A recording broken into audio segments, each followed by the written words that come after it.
이사하는 날이었습니다. 트럭에서 내려진 짐은 우리 것만이 아니었습니다.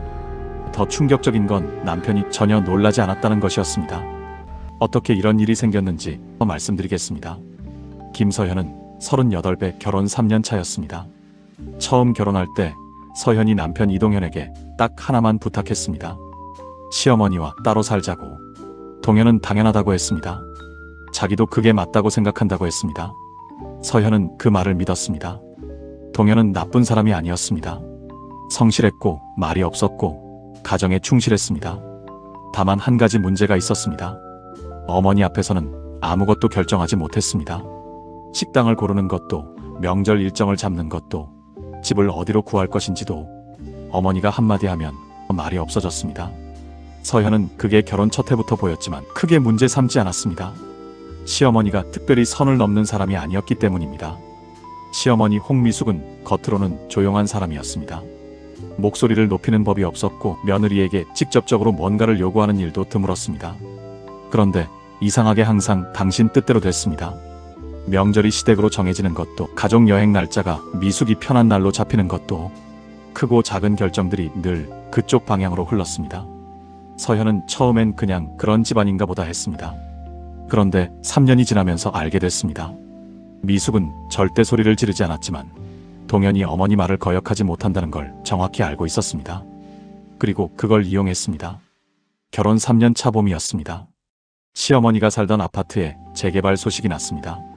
철거까지 2년 여유가 있었지만 입주민들이 단계적으로 이사를 나가면서 아파트 분위기가 빠르게 흉흉해졌습니다. 미숙은 동현에게 전화해서 혼자 있기가 무섭다고 했습니다. 밤에 잠을 못 잔다고 했습니다. 서현은 그 이야기를 동현에게 전달받았습니다. 동현은 말끝을 흐렸습니다. 어머니가 좀 힘드신가 봐. 서현은 그 말의 끝이 어디를 향하는지 알 것 같았습니다. 그래서 먼저 선을 그었습니다. 근처 원룸이나 오피스텔을 알아보자고. 비용은 우리가 보태드리면 되지 않냐고. 동현은 그때 고개를 끄덕였습니다. 그게 맞는 것 같다고 했습니다. 그리고 그 이후로 그 이야기는 2달 동안 나오지 않았습니다. 서현이 잊고 있던 어느 날 동현이 말을 꺼냈습니다. 우리 이번에 이사 가잖아. 거기 방이 2개니까 어머니가 잠깐만 계시면 어떨까 싶어서. 잠깐만. 서현은 그 2글자를 듣는 순간 가슴 한쪽이 내려앉는 느낌을 받았습니다. 잠깐이라는 게 얼마나 긴지 이미 알고 있었기 때문입니다. 동현에게 물었습니다. 어머니한테 이미 말씀드렸냐고. 동현은 잠깐 눈을 피했습니다.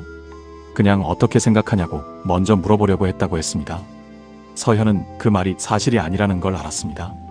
동현이 먼저 물어보는 경우는 없었습니다. 항상 어머니와 이야기가 끝난 뒤 서현에게 통보하는 식이었습니다. 서현은 안 된다고 했습니다. 이사가는 집은 방이 2개인데 하나는 서재 겸 창고로 쓰기로 이미 계획이 잡혀 있었고. 무엇보다 잠깐이 길어지면 어떻게 하냐고. 동현은 그럴 리 없다고 했습니다. 정말 잠깐이라고. 미숙이 알아보는 곳이 있는데 계약만 되면 바로 나가신다고. 서현은 더 말하지 않았습니다. 그리고 이사 당일이 됐습니다. 오전부터 짐을 옮기기 시작했습니다. 서현은 박스를 정리하다가 트럭에서 낯선 박스들이 내려오는 것을 봤습니다. 이름표를 확인했습니다. 홍미숙. 서현은 남편을 찾았습니다.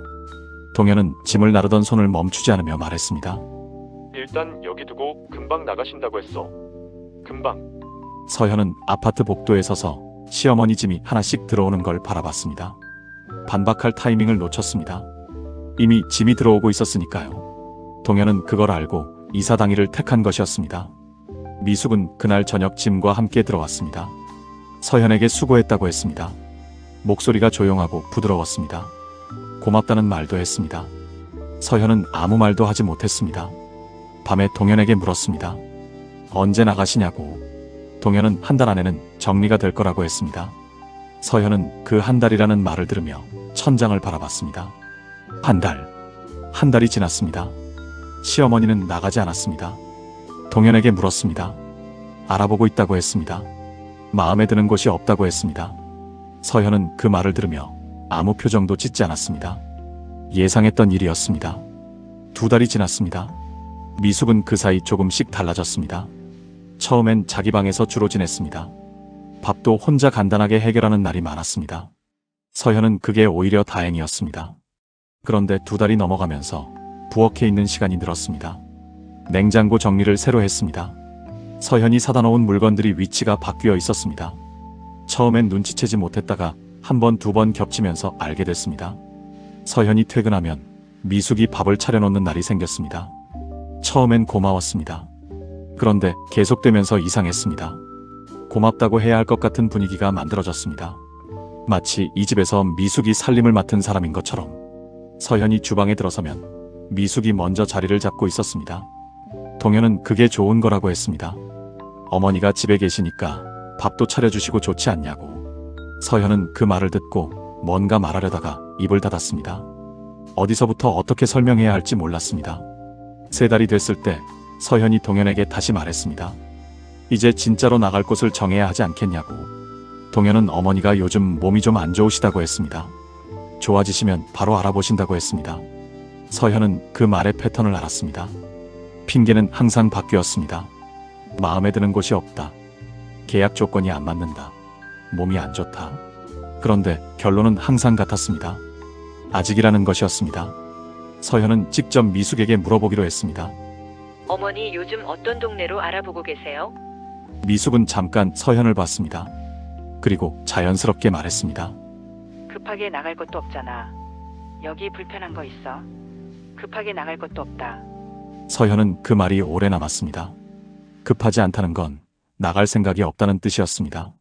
처음부터 그럴 생각이었는지도 몰랐습니다. 그 주말에 서현은 혼자 카페에 앉아 생각했습니다. 이 상황을 어떻게 정리해야 할지, 법적으로 내보낼 수 있는 건지, 아니면 동현을 압박해야 하는 건지. 그런데 아무리 생각해도 동현이 어머니에게 나가달라고 말할 것 같지 않았습니다. 그 사람은 평생 그러지 못한 사람이었습니다. 집으로 돌아오는 길에 엘리베이터 앞에서 이웃 주민을 마주쳤습니다. 같은 층 603호였습니다.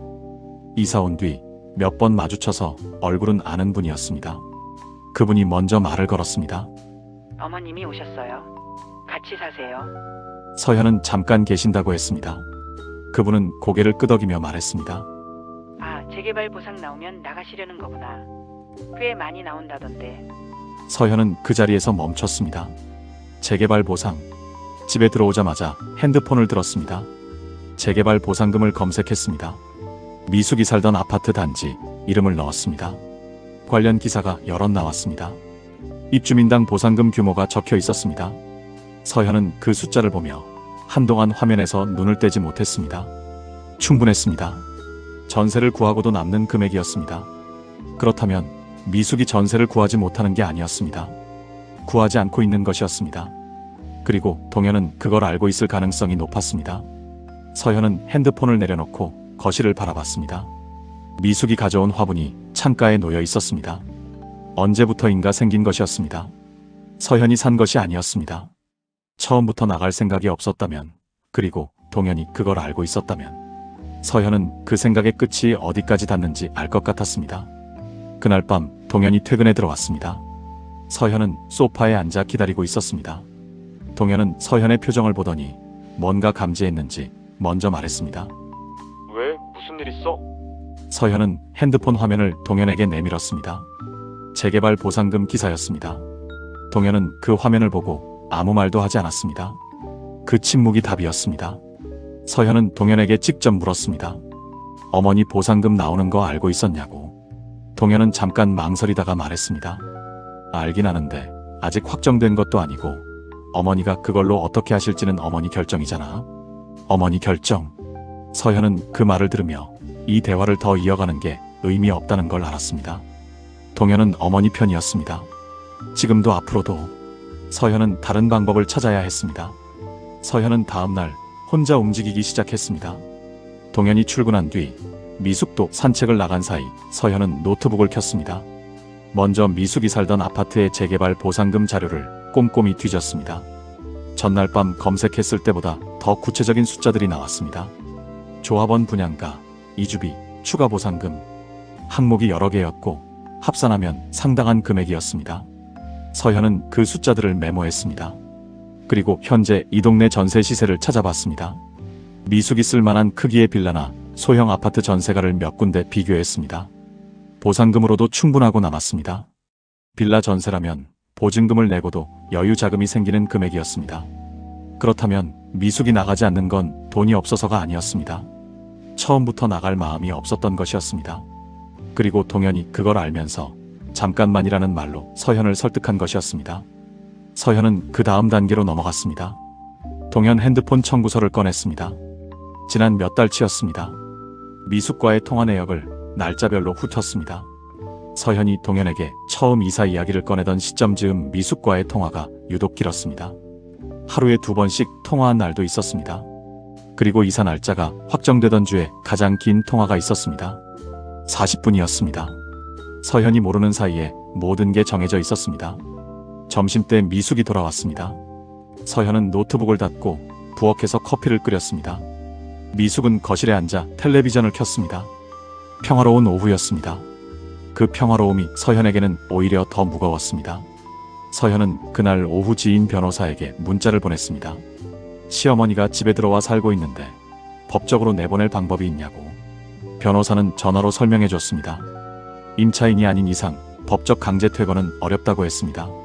다만 명시적인 퇴거 요청 이후 일정 기간이 지나면 법적 절차를 밟을 수 있다고 했습니다. 그리고 한 가지 덧붙였습니다. 시어머니 재산 현황이 중요하다고. 본인이 거처를 마련할 능력이 있는데도 나가지 않는다면 그 근거가 법적으로 유효하게 작용할 수 있다고. 서현은 그 말을 듣고 메모해둔 보상금 숫자를 다시 봤습니다. 근거는 이미 있었습니다. 필요한 건 그걸 어떻게 사용하느냐였습니다. 그날 저녁 동현과 미숙이 나란히 소파에 앉아 텔레비전을 보는 모습을 서현은 부엌에서 바라봤습니다. 두 사람은 편안해 보였습니다. 너무 편안했습니다. 마치 원래 이 집이 자기들 집인 것처럼. 서현은 그때 처음으로 이 결혼이 어디까지 흘러왔는지 생각했습니다. 3년 동안 동현이 한 번도 어머니보다 서현을 먼저 선택한 적이 없었습니다. 크고 작은 결정마다 항상 같은 방향이었습니다. 서현은 그게 성격이라고 생각했습니다. 그런데 이번 일을 겪으면서 알게 됐습니다. 성격이 아니라 선택이었습니다. 동현은 매번 선택하고 있었습니다. 어머니를. 다음 날 출근길에 서현은 부동산 어플을 열었습니다. 미숙이 나갈 수 있는 매물을 직접 찾기 시작했습니다. 조건을 맞춰서 3군데를 추렸습니다. 모두 보상금 범위 안에서 해결이 되는 곳이었습니다. 그리고 퇴근 후 서현은 조용히 자리에 앉아 두 사람을 불렀습니다. 드릴 말씀이 있다고 했습니다. 동현과 미숙이 마주 앉았습니다. 서현은 노트북 화면을 돌렸습니다. 재개발 보상금 내역이었습니다. 그 아래에 부동산 매물 3곳이 정리되어 있었습니다. 미숙은 화면을 내려다봤습니다. 표정이 바뀌지 않았습니다. 동현은 서현을 봤습니다. 당황한 얼굴이었습니다. 서현은 말을 이었습니다. 어머니 보상금이 이 금액 정도 나오는 걸로 알고 있고 이 3곳 중 어떤 곳이든 충분히 가능한 금액이라고. 이번 달 안으로 결정해 주시면 좋겠다고. 미숙이 처음으로 목소리를 높였습니다. 며느리가 시어머니한테 나가라는 거냐고. 서현은 흔들리지 않았습니다. 나가달라는 게 아니라 어머니가 충분히 독립할 수 있는 상황이라는 걸 말씀드리는 거라고 했습니다. 동현은 그 사이 아무 말도 하지 못했습니다. 어머니와 아내를 번갈아 봤습니다. 입술이 열렸다가 닫혔습니다. 미숙은 자리에서 일어나 방으로 들어갔습니다. 문을 닫는 소리가 났습니다. 동현은 서현에게 왜 이렇게 했냐고 했습니다. 좀 더 부드럽게 할 수 없었냐고. 서현은 그 말을 듣고 동현을 바라봤습니다. 부드럽게 해서 됐던 게 지난 3개월 동안 하나라도 있었냐고 물었습니다. 동현은 대답하지 못했습니다. 서현은 그날 밤 혼자 오래 앉아 있었습니다. 이게 끝이 아닐 거라는 걸 알았습니다. 미숙은 쉽게 움직일 사람이 아니었습니다. 그리고 동현은 아직도 어느 편인지 정하지 못하고 있었습니다. 그런데 이번엔 달랐습니다. 서현은 더 이상 기다리지 않기로 했습니다. 다음 날 아침 미숙은 평소처럼 일어나 부엌에서 밥을 했습니다. 아무 일도 없었던 것처럼이었습니다. 서현이 식탁에 앉아 밥을 퍼줬습니다. 서현은 받았습니다. 동현은 그 사이에서 말이 없었습니다. 3사람이 한 식탁에 앉아 밥을 먹는 동안 아무도 어제 이야기를 꺼내지 않았습니다. 서현은 출근하면서 이게 미숙의 방식이라는 걸 알았습니다. 모른 척하는 것, 없었던 일로 만드는 것, 그리고 흐지부지 넘어가게 하는 것. 서현이 3년 동안 지켜본 미숙의 패턴이 정확히 이것이었습니다. 그런데 이번엔 서현이 넘어가지 않기로 했습니다. 퇴근 후 서현은 동현에게 말했습니다. 이번 달 말까지 어머니가 결정을 안 하시면 법적 퇴거 절차를 밟을 거라고. 변호사 이미 알아봤다고. 동현의 얼굴이 굳었습니다. 가족한테 그런 걸 하는 거냐고 했습니다. 서현은 침착하게 말했습니다. 보상금이 충분히 나오는 상황에서 독립할 수 있는 분이 나가지 않겠다고 하시는 거라고. 이건 사정이 아니라 선택의 문제라고. 동현은 어머니랑 한 번 더 이야기해보겠다고 했습니다. 사흘이 지났습니다.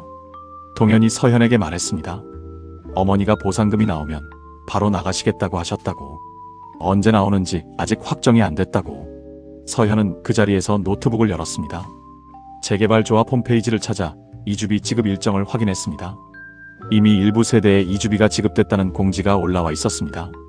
미숙이 살던 동은 지급 대상에 포함되어 있었습니다. 서현은 그 화면을 동현에게 보여줬습니다. 이미 나온 것 같다고. 동현은 말이 없었습니다. 그날 저녁 서현은 미숙에게 직접 말했습니다. 이주비가 지급된 걸로 알고 있는데 언제쯤 이사 준비하실 건지 여쭤보고 싶다고. 미숙은 잠깐 서현을 봤습니다. 그리고 말했습니다. 통장에 들어온 건지 아직 확인을 못했어. 확인하고 얘기해 줄게. 서현은 그 자리에서 더 말하지 않았습니다. 대신 그날 밤 변호사에게 연락했습니다. 법적 절차를 본격적으로 알아보기 시작했습니다. 내용 증명 발송 요건, 명도, 소송 가능 여부, 예상 기간. 변호사는 시어머니가 무상으로 거주하고 있고 독립적인 재정 능력이 확인된다면 내용 증명 이후 법적 절차 진행이 가능하다고 했습니다. 시간이 걸리지만 방법이 없는 건 아니라고 했습니다. 서현은 그 말을 듣고 내용 증명 초안을 작성해달라고 부탁했습니다. 이틀 뒤 동현이 퇴근하자마자 서현을 찾았습니다. 어머니가 다음 달 말까지 나가시겠다고 했다고. 이미 부동산에 연락했다고. 서현이 찾아놓은 매물 중 한 곳을 보러 가셨다고. 서현은 고개를 끄덕였습니다. 다음 달 말이 지나면 어떻게 할 건지는 이미 알고 있었습니다. 그리고 동현도 그걸 알게 됐습니다. 약속한 날짜 사흘 전 미숙이 서현에게 말했습니다. 계약했다고. 다음 주에 나간다고. 서현은 알겠다고 했습니다. 이사 당일 미숙은 혼자 짐을 쌌습니다. 동현이 도왔습니다. 서현은 출근했습니다. 퇴근하고 돌아왔을 때 미숙의 방에는 아무것도 남아있지 않았습니다. 창가에 있던 화분도 없었습니다.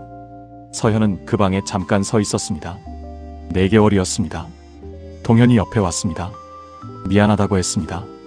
처음부터 내 말을 들었어야 했는데. 서현은 그 말을 들으며 창밖을 바라봤습니다. 미안하다는 말이 반가웠지만 그 말 하나로 3년이 달라지는 건 아니라는 것도 알았습니다. 그래도 오늘은 일단 이걸로 충분했습니다. 그리고 한 가지만 말했습니다. 다음번에는 먼저 나한테 물어봐줬으면 좋겠다고. 동현은 고개를 끄덕였습니다. 서현은 그게 지켜질지 모르겠다고 생각했습니다. 그래도 오늘 이 집에는 둘만 있었습니다.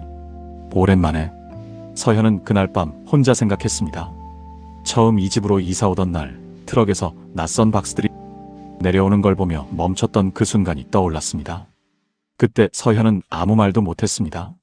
타이밍을 놓쳤고 상황이 이미 벌어진 후였습니다. 그런데 이번엔 달랐습니다. 멈추지 않았습니다. 보상금 내역을 직접 찾았고 매물을 직접 추렸고 변호사까지 알아봤습니다. 그리고 미숙은 나갔습니다.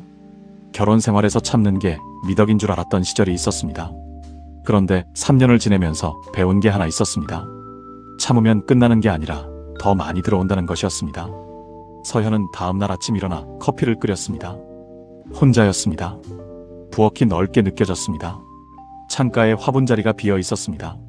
서현은 거기에 자신이 원하던 화분을 두기로 했습니다. 작고 단단한 것으로. 오늘 이야기는 여기까지입니다. 여러분의 등 뒤가 평소보다 서늘하게 느껴지신다면 그건 기분 탓일까요? 아니면 이야기가 아직 끝나지 않은 걸까요? 오늘 이야기가 소름 돋으셨다면 구독과 알림 설정으로 다음 괴담을 기다려주세요. 여러분의 좋아요와 댓글은 제가 더 기괴한 이야기를 찾아오는데 큰 힘이 됩니다. 지금 여러분의 창밖엔 무엇이 보이나요? 지금까지 언노운 썰이었습니다. 오늘도 부디 안녕히 주무십시오.